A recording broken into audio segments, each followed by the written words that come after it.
Hi everyone, I'm Susan Brady. Thank you for joining me today. So today I want to talk about living an anti-inflammatory lifestyle. Chronic systemic inflammation, the type of inflammation that lingers on in the body and damages can play a huge role in numerous health conditions, from cardiovascular disease to diabetes, asthma, cancers, and osteoporosis. Chronic inflammation damages our bones, but there are things you can do about it. There are ways to put out the fire, and I'm going to share with you 5 key lifestyle things that you can do to help decrease inflammation. Now, one of the things that causes inflammation is chronic stress. When we are stressed out, it activates what we call our sympathetic nervous system, and that is our nervous system that that is our nervous system, that is our fight or flight nervous system. And when this nervous system is activated, our bodies think that we're under attack, and it revs up our system to get ready to either fight off the attack or to run from it. And one of the ways that it revs up our system is to produce cortisol and other inflammatory proteins. And these chemicals, when they can be beneficial when we're experiencing short-term stress, but can actually start to damage the body and the bones and create systemic inflammation if they linger on too long, as they often do with long-term stress. So the first thing you can do to live an anti-inflammatory lifestyle is to make sure you have a toolbox of stress reducing techniques. The mind-body techniques such as deep breathing and mindfulness, meditation, yoga, they've all been demonstrated to have a very powerful effect for reducing mental stress and relieving inflammatory conditions. My go-to when I'm feeling stressed is deep breathing, especially that kind of deep breathing where you take a very slow exhalation. And deep breathing helps to stimulate the vagus nerve. So that's the nerve that runs from the brainstem through the neck, through the chest area, down to the abdomen.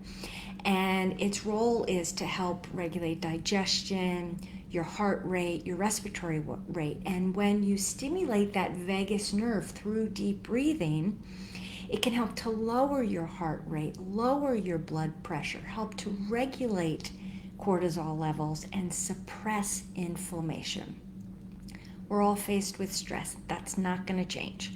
But what can change is finding ways to handle the stress so it doesn't become chronic and damaging.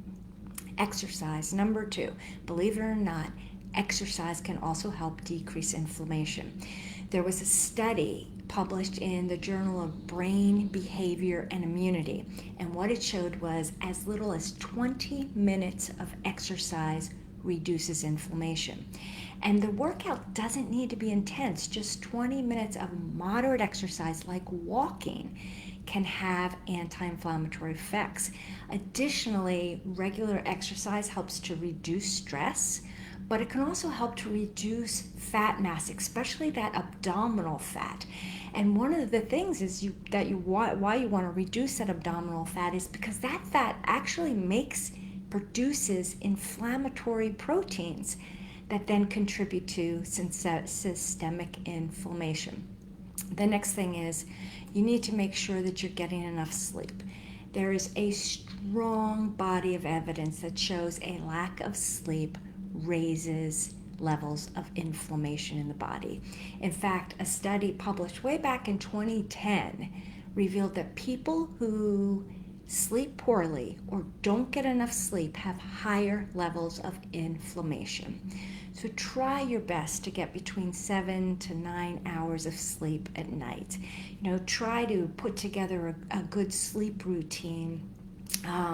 Some activities that help to quiet the body and the mind before you go to bed. Go to bed at the same time every night. Get up at the same time every morning. And if you continue to struggle with sleep, please reach out to your healthcare practitioner to explore ways to help you get a better night's sleep, because it is that important.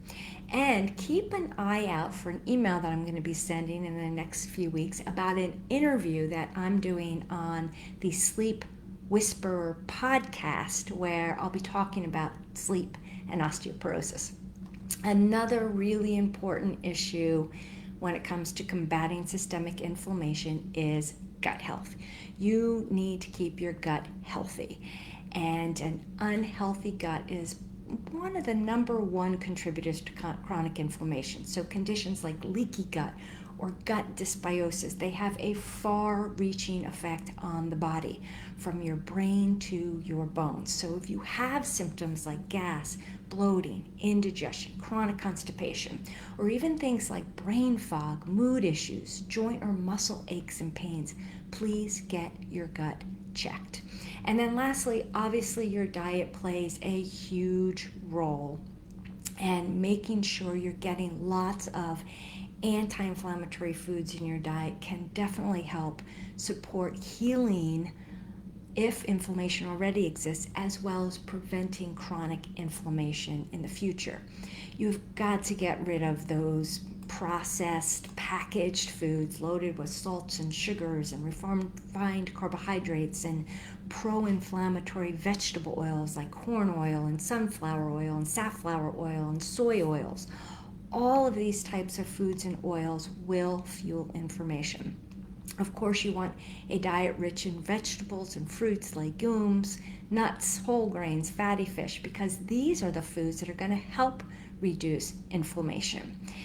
Some of my top vegetables for reducing inflammation are green leafy vegetables, cruciferous vegetables like Brussels sprouts and broccoli and cauliflower, garlic and onions. These are the anti-inflammatory superstars. Some fruits that you need to prioritize in your diet, your berries like blueberries and citrus fruits, they are rich in antioxidants, nutrients that are going to protect your cells from inflammation. Also, really important to get enough omega-3 fatty acids in your diet, such as wild-caught salmon, sardines, flax seeds, chia seeds, walnuts. All of these are terrific anti-inflammatory fats. And then also there are so many wonderful anti-inflammatory herbs like turmeric and ginger, rosemary, sage, oregano, cinnamon. So use these anti-inflammatory herbs liberally when you're cooking, and you're going to get tremendous anti-inflammatory benefits from them.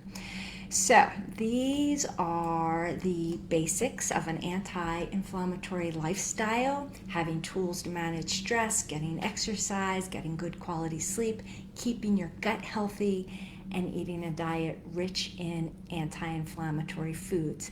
And following these principles will help to prevent and combat systemic inflammation that can contribute to disease, as well as aging and osteoporosis. Now, I've put together an anti-inflammatory diet guide for you, and I'm going to put that link in the comments section. And what I would suggest is that you print out and take the inflammatory questionnaire that I provided previously. Print it out, fill it out, and then follow an anti-inflammatory diet and lifestyle. And then what you can do in 2 or 3 months, redo the questionnaire to see if any of your symptoms have subsided. And I'll put the link to the inflammatory questionnaire in the comments as well for those who may have missed it last time. As always, I hope you have a wonderful day, and please don't hesitate to reach out if you have any questions or comments. And thank you for joining me.